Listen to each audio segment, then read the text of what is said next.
Hi there, I'm Mike Gales for Everlast Nutrition, and this video will be part 3 of a resistance training program done from your home gym.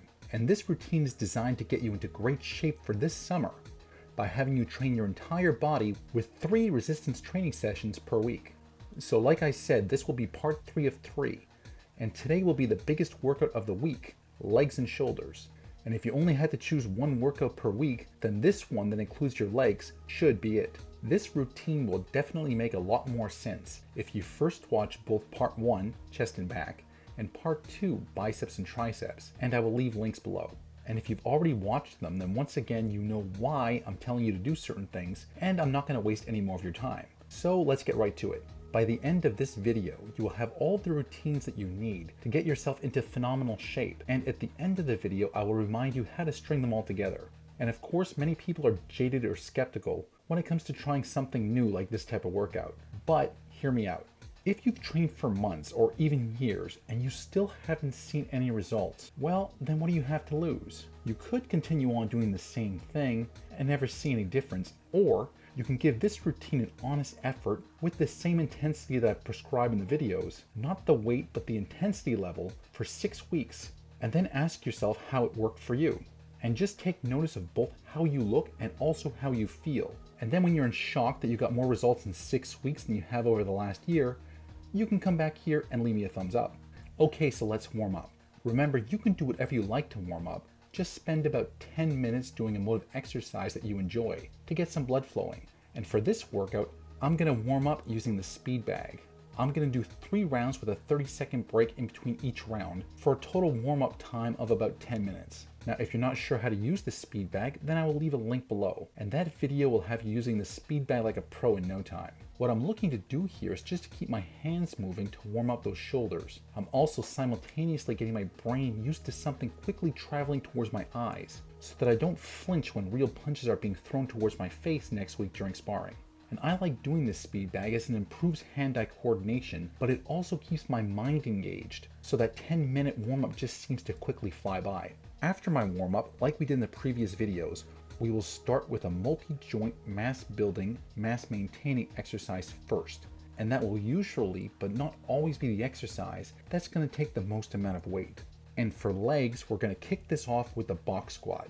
I will warm up with 20 reps of one plate, so 135. And I like the box squat as it's a type of squat that's difficult to do wrong. Just make sure the bar is situated properly across your traps, make sure your knees are not more forward than your toes, and then just have a seat on the bench and squat right back up. This bench is a little higher and sees my thighs staying a bit above parallel, but that's alright, because I'm going to make up for that limited range of motion in just a moment. Notice that even though this is a lighter weight, that I still use those safety bars just in case. Always better safe than sorry. And so I warm up with 20. Then I immediately compound that with 20 reps of deep bodyweight squats to make up for the limited range of motion of my box squat. Here I go all the way down and then squat right back up. Now if you're doing this, you don't have to go as low as I'm going, but just use some bodyweight squats and go as low as you feel comfortable going. Once again, while most people rest, I'm going to work smaller muscles. And since I'm about to use my shoulders, I'm going to work the muscles of my rotator cuff. I grab a couple of 10-pound plates and I hold them Spider-Man style. I then extend my arms and keep one palm facing to the floor and the other palm facing to the ceiling. Then I simply rotate back and forth for 15 reps. If you don't like this or find it uncomfortable, then you can simply work your external rotators by bending at the elbow and rotating back for 15 reps. Once again, my whole point is to use that rest period to keep working. After I've worked those rotators, I hit the floor for a hurdle stretch.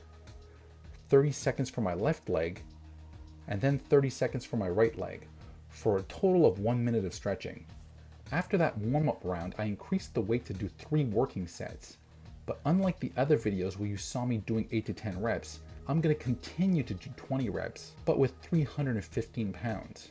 Now the reason why I'm not going to go heavier for this particular exercise is that I'm all alone in here. And doing squats, you never know what'll happen. Maybe you'll feel lightheaded, maybe your legs will buckle, whatever. And even though I do have those safety bars, this will be the one exercise that I'm going to drop the intensity but keep the volume a little high. I keep the same principles as I use for the warm-up. I keep my back straight as I have a seat on the bench, and I want to lift with my legs and not my lower back. Even though it's a lighter weight for me, by the time I hit those 20 reps, I'm still breathing a little hard. Because when you train legs, you're using a lot of muscle here. As soon as I'm done there, I hop up and compound with those full squats for 20 reps. And at this point, I'm really starting to breathe hard. It's almost as if I'm doing cardio or something.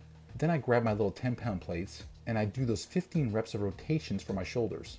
Finally, I hit the floor for that minute of stretching, 30 seconds each leg. And that brings me to a total of 4 rounds, 1 warm-up set with 135, and 3 working sets with 315.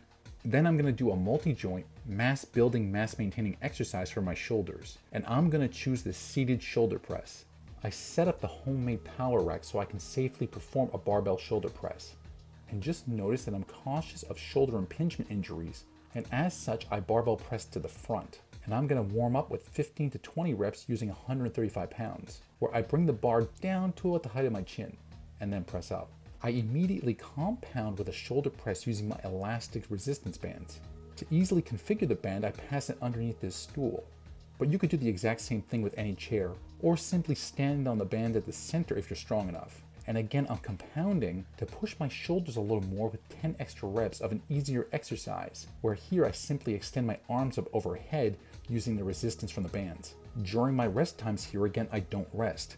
I'm going to do 40 reps of crunches on the exercise ball to target my upper abs. Now, if you don't have an exercise ball, you can do the exact same thing lying down on the floor. As soon as I'm done in the exercise ball, I hit the floor for a groin stretch, which I will hold for 45 seconds. And that gives me a chance to catch my breath. I go back to the power rack where I will now shoulder press for 3 working sets of 8 to 10 reps each. And I'm going to be using 185 pounds, where I continue to press the bar to the front. Now, once again, you may be way stronger and go way heavier than me, or lighter, but that doesn't matter. What's important is that by the time we get to that 8 to 10 repetition marker, that the weight was intense enough that we're almost spent. Now, if you find it too easy, then go heavier. And if you're having trouble getting over 5 reps, then you might want to lighten up a little bit. If you don't have a power rack, or you want to add a little variety to your training, you may want to use some dumbbells to press up. Whether you use the barbell or the dumbbells, the principle remains the same. Aim for that 8 to 10 reps, and think of Goldilocks and the 3 bears. If it's too easy and you're doing more than 10, then go heavier.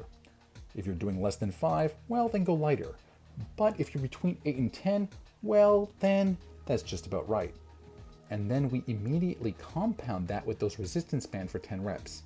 Then we hit the ball for the crunches, and then it's the groin stretch for 45 seconds.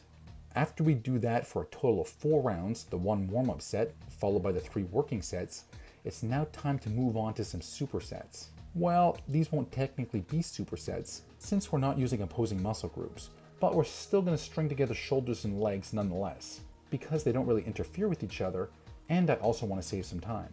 And I'm going to throw on some straps now and do 8 to 10 reps of the deadlift using 315. Usually when I do deadlifts for under 4 plates, I probably won't use straps. But stringing these exercises together, I don't want to tax my grip more than I have to, and so I'm going to use them. By the end of these 10 reps, even though it's not super heavy, I'm already breathing pretty hard as we're pushing a fast pace, and I'm using a lot of muscle here, so the intensity level is good.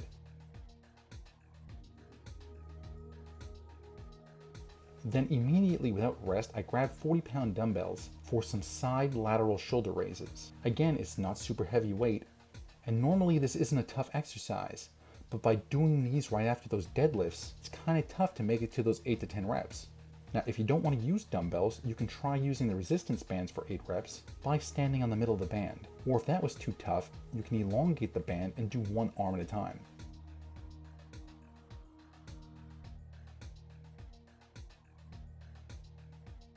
Now, normally while I'm resting in all the other videos, I keep working smaller muscles, but legs are very taxing and I'm already breathing quite heavily. And so I won't be doing that for these so-called supersets. I will simply use this rope to stretch up my legs for 45 seconds. So that's 45 seconds for each leg, for a total rest period here of about 1.5 minutes. And I do that for all 3 rounds. So that's the deadlifts to the side lateral raises and the stretching. And then I move on to some lunges. Oh boy. I'm going to hold on to some 75-pound dumbbells to increase the intensity and do those 8 to 10 reps for each leg. Now just please make sure that you train both legs.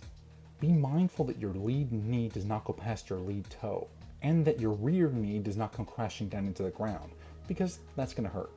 Once again, you're going to be breathing pretty hard after these because your legs are really working. Whew. I immediately stand up and grip those furniture lifting straps for some rear delt flies. To configure the straps, I simply crisscross the straps and hold them with the opposite arm, and I control my descent with my rear delts. I'm not too worried about the way up, but I do keep control of the eccentric phase the way down, as I aim for those 8 to 10 repetitions. If you don't have the straps, you could grab some dumbbells or some plates and do some bent over rear delt flies. Or you could use the resistance bands and extend your arms out in front of you and use your rear delts to pull the band apart.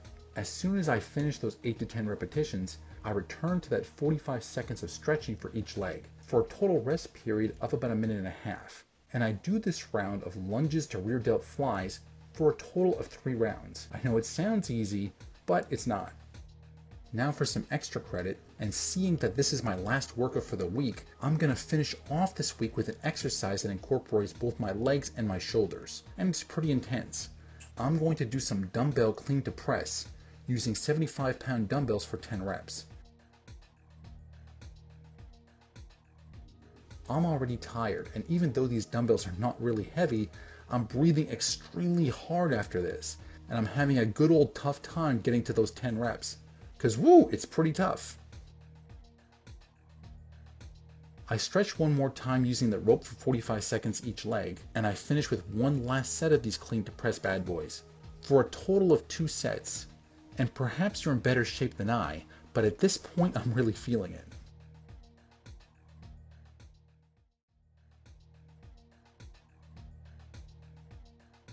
Finally, I'm going to do some moderately intense cardio, but for this particular workout, instead of my usual 15, I'm only going to do 10 minutes, as this workout will leave you feeling pretty winded, and I don't want to train for more than about an hour in total. So to recap, I often get people telling me that they don't see results at the gym, and these same people are often spending a couple hours a night working out. Now, more often than not, the reason they don't see results is because their intensity level is not high enough to force an adaptation response from their body.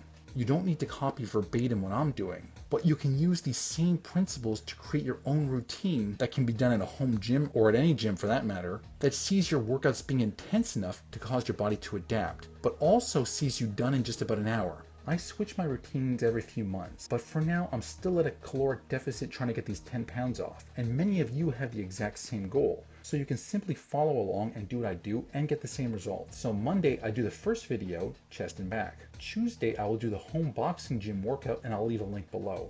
Or I'm going to head to the city and spar for 10 rounds. On Wednesday I will do the second video, biceps and triceps. Then on Thursday once again I'll do that home boxing gym workout, or I'll do some more sparring. And finally on Friday, I'm going to do this video, legs and shoulders. And then I'm going to take the whole weekend off. And so my total training time for the week will come in somewhere about 5 hours and not 10 or 15 hours, which is just absolutely crazy. My main principle here is that you need to maximize both your time and your effort. So you want to keep your workouts to about an hour, but a relatively intense hour. Once again, you can do this and only train about 5 hours a week. And I'm not going to have to convince you of anything, because if you try this for 6 weeks, you're going to convince yourself. You're going to be getting into great shape where you not only look good, but you feel good, because you improved every aspect of your fitness, not just the way you look, but your strength, your endurance, your cardiovascular capacity, and your flexibility. One final piece that is missing to this puzzle will be the exact diet that I'm following to drop this extra weight. And for that, I'm going to make a whole other video where I will talk all about my diet, which is pretty simple, yet pretty effective. And I will be posting that up within the next few weeks. But until then, this has been Mike Gales for Everlast Nutrition. And if you enjoyed these videos, then please click below to like and subscribe, as we're constantly posting up great tips and new ideas that are meant to get you into the absolute greatest shape possible.